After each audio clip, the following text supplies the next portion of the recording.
मान्छेलाई हेर्नुहोस् है लोकल कुखुरा ट्याक्क काटकुट गरेर मस्तसँगले अनि त्यसपछि हेर्नुहोस् मैले प्याज ट्याक्क काटेँ एउटा ठुलो प्याज यो चाहिँ चाइनिज प्याज हो त्यसपछि धोइधाइ गरेर ट्याक्क काटेँ सरर काट्ने मसिनो गरेर त्यसपछि यतातिर खुर्सानी हरियो खुर्सानी पनि गोडा 2-3टा हरियो खुर्सानी मैले जिरा फुराउँदैछु फ्राई पनि बसालेर आगो सल्काइसकेपछि मैले ट्याक्क पानी सुकिसकेको छ तेल सरर हाल्ने धेरै तेल हाल्ने होइन धेरै तेल हालेर मिठो हुने होइन ठिक्क तेल हाल्ने हो धेरै तेल खायो भने स्वास्थ्यलाई पनि हानिकारक हुन्छ त्यसैले जिरा फुराएँ त्यसपछि प्याज र अघि खुर्सानी काटेको त्यो हाल्दै गर्छु यतापट्टि मासु काटेर रेडी छ मासु पनि हाल्छु मैले यसलाई पहिला प्याजलाई सरर भुटेर चाहिँ हल्का हल्का ब्राउन गराउने त्यसपछि रातो भइसकेपछि मासु हाल्ने मासु हालेर यसो एकछिन चलाउने 1-2 मिनट 1-2 मिनट चलाइसकेपछि त्यसपछि हामीले हाल्नु पर्यो नुन र बेसार मैले नुन र बेसार चाहिँ सुरुमै हालिदिन्छु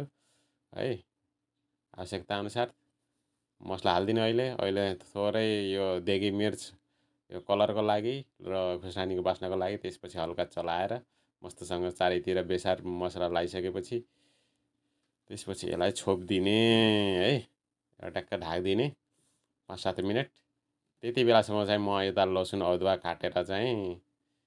ठिक्क गरेर रेडी गर्दै गर्छु लसुन अदुवा काटेर ट्याक्क ओखली ल्याएर ओखलीमा ट्याक्क राखेर अनि मजाले कुटिने ड्याम कुट्ने है लोकल कुखुरा खाने भनेपछि यसै तागत आउँछ मजाले कुटेर त्यसै प्लेटमा राखेँ मैले यो भाँडा चाहिँ मैले पखाल्दिनँ है त्यो भाँडा मैले यत्तिकै राखेको छु किनकि लसुन अदुवाको भाँडा चाहिँ अहिले काम लाग्छ टमाटर काट्ने यतापट्टि रेडी गर्दै गर्छु उतापट्टि पाक्दैछ अनि धनियाँ पनि काटिसकेँ त्यसपछि यो चाहिँ अब 5-7 मिनट पकाइसकेपछि अलिकति यो लगभग 60% पाकिसकेको छ त्यसपछि मैले के गर्छु फेरि एकछिन चलाउँछु ढाक्छु फेरि लसुन हाल्छु त्यसपछि अब चाहिँ बल्ल मसला हाल्छु है यो चाहिँ घरमै पिसेको मसला हो लोकल मसला हालेर सरर चलाइदिन्छु त्यसपछि फेरि एकछिनको लागि ढाकेर छोपिदिन्छु मजाले चलाउने होइन चारैतिर चलाएपछि एकछिनको 2 मिनटको लागि छोपिदिन्छु फेरि त्यो ढाक्दै चलाउँदै त्यसपछि अब लगभग पाक्न थाल्यो 80% पाकिसक्यो त्यसपछि अब टमाटर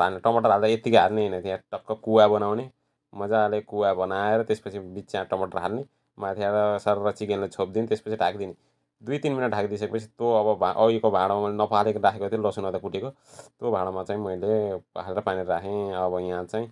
मैले साग मासुमा साग नहालिकन मिठै हुन्न हेर्नुहोस् साग खाने बानी मलाई चाहिँ अब त्यो ट्याक्क भाँडा पखालेर पानी हाल्ने लोकल कुखुरा त चट्ट झोल त चाहियो